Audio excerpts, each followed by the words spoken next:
Okay, so let's get the toilet to flush. I'm having a problem with my handle. The handle over here needs to be changed out. It's a cheap old plastic one. It's not very good.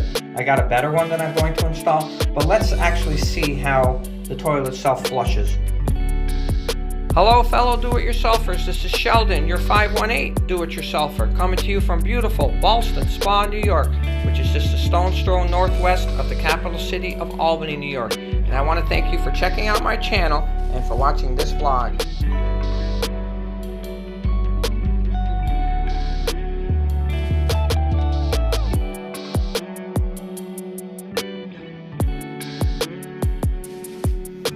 In order to change any parts of your toilet tank, you should have at least a general idea of the inner workings of how a tank for your toilet works where the water is concerned. Right around, on average, a tank usually holds about 1.6 gallons of water. In the olden days, it used quite a bit more. But now, obviously, people trying to conserve water and things like that. In today's age, about 1.6 gallons in a normal tank. This is the handle right here that we are going to change out today. But again, you should have a little bit of a general knowledge of how a toilet works. So what happens is, when you flush the toilet, this will pull up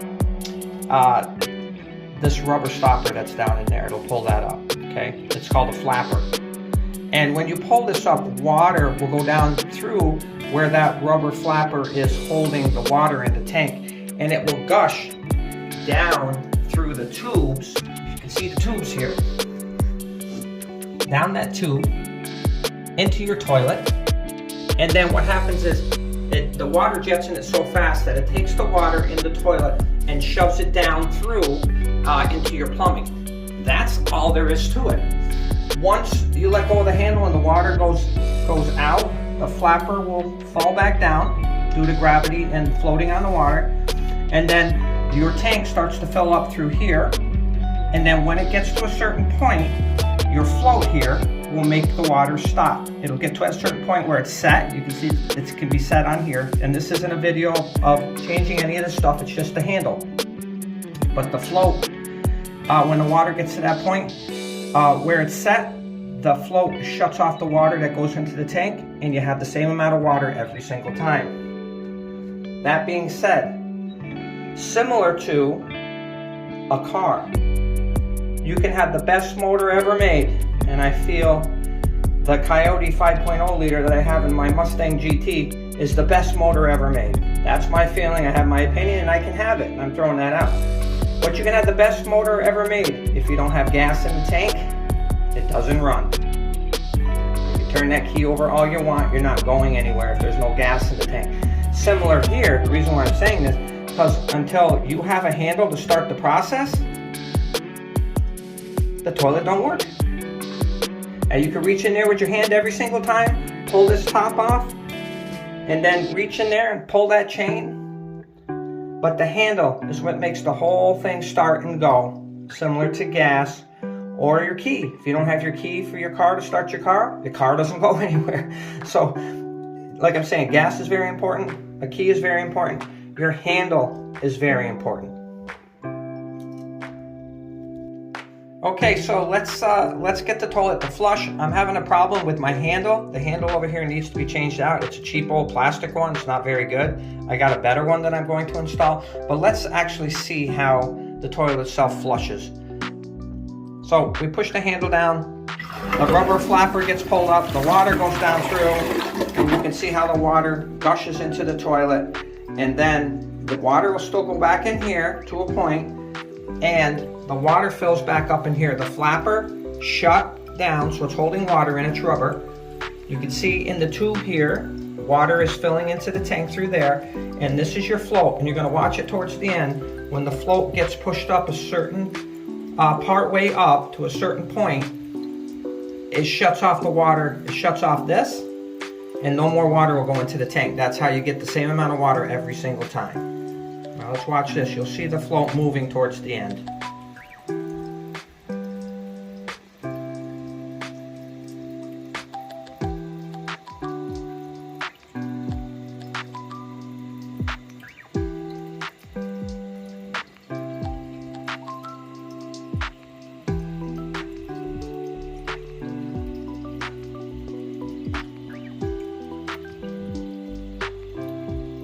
See the water rising. You can see the water rising up to that that line on there, water line. See it move? It's rising up more.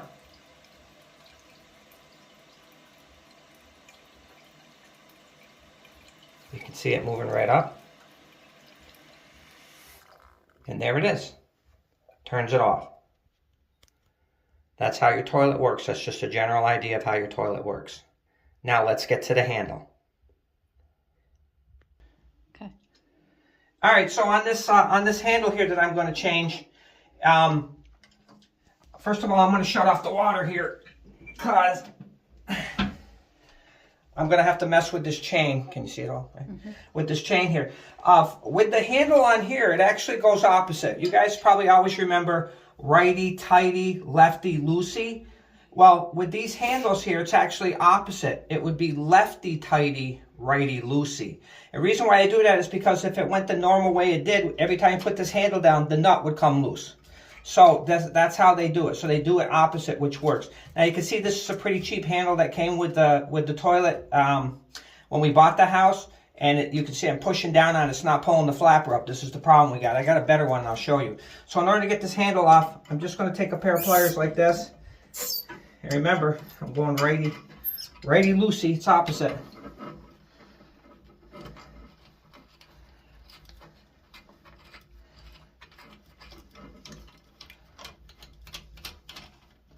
There's that. Now this is a weird one. It's a weird type of chain thing on here.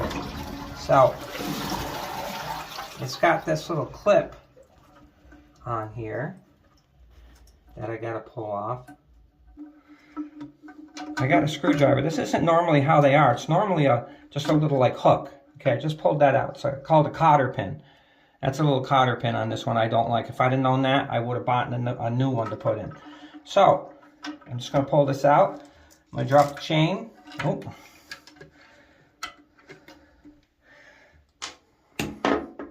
And I'm going to pull this handle out. It's trash. Cheap plastic trash. In it goes. Okay. Here's the new one. So it's metal. Should hold up better.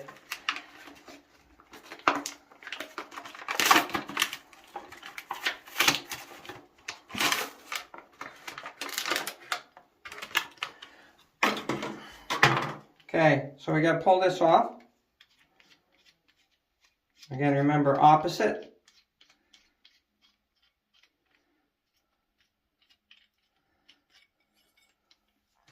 And you just put the handle back through here. Slide this back on. And again, it tightens opposite. Come on. There we go. You're getting all this, right?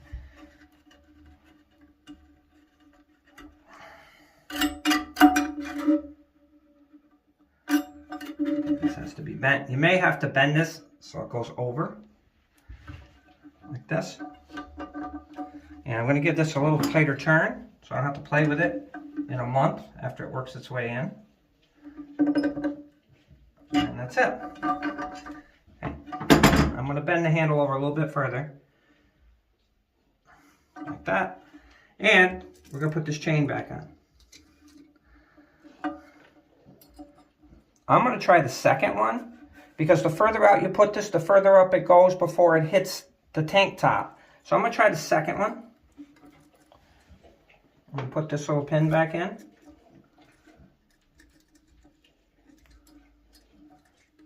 And if I can see, I got to put this cotter pin back down in that hole right there. Got it. Got it. Let's see. Oh, got to turn the water on. Let me get this out of here too. I'm going to turn the water back on. Let the tank fill up. All right, let's give it a shot.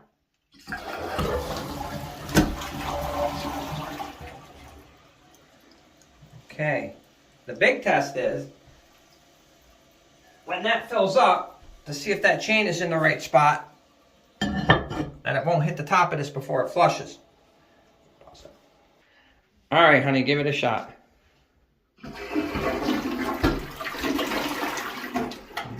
Voila. Voila, it's done. All right, beautiful. And there you have it. A change of a handle on a toilet. Don't be afraid to do your own work, because if you give it a shot and it works, that's great. Otherwise, you were going to call a plumber anyways, and then that costs you money. So you may as well give it a shot. That's what Tara and I do. We save a lot of money on labor by at least trying things ourselves before we have to call anybody. I can't remember the last time I had to call anybody for anything. I don't do it very often. I do my best, and usually it works out. So there you have it. How to fix a handle on a toilet. Like I said, you don't have to have a lot of experience doing this kind of stuff. You can figure it out. You can grab, all I had was one pair of pliers and a screwdriver. And normally you don't even need that screwdriver, because there's different clips in there that hold that chain on, so when you push the handle down, it pulls that flapper up so it flushes. Most of them, you don't need a screwdriver or anything like that. So one tool is all it took. Making this video took me about a half hour, but it should take you maybe 10, maybe 15 minutes. If you haven't done it before and you're taking your time, maybe 20 minutes or maybe a half hour, but that's it. It beats paying a plumber for easy stuff like this. So I'm happy to put this content out for people like me. I'm a backyard mechanic. I like to fix things on my own. I'm a teacher, so I don't go, work on, I'm not a professional mechanic. I'm not a plumber. I'm a social studies teacher and a business teacher. So this stuff right here, the things that I do, I've just learned it as I go along. And I'm hopeful that this video will help people who haven't had to do it before or are a little afraid to try something new to fix. Because there's plenty of people out there. And who wants to pay a plumber? I don't know how much an hour they charge us, a ton, but Tara and I save a lot of money when I give it a shot on my own, including changing brakes on cars, anything. My Mustang that I've done tons of work on, upgrades on, I did that all myself.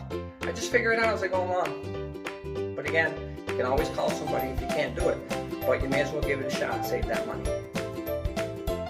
If you like this video, please give it a thumbs up. I would love it if you would subscribe, because I put more content out as it come along, things in the house. Again, you'll never see me do commercial grade stuff, because I don't do it for a living. And please leave comments, but make sure they are clean. This is a family channel. Thanks so much.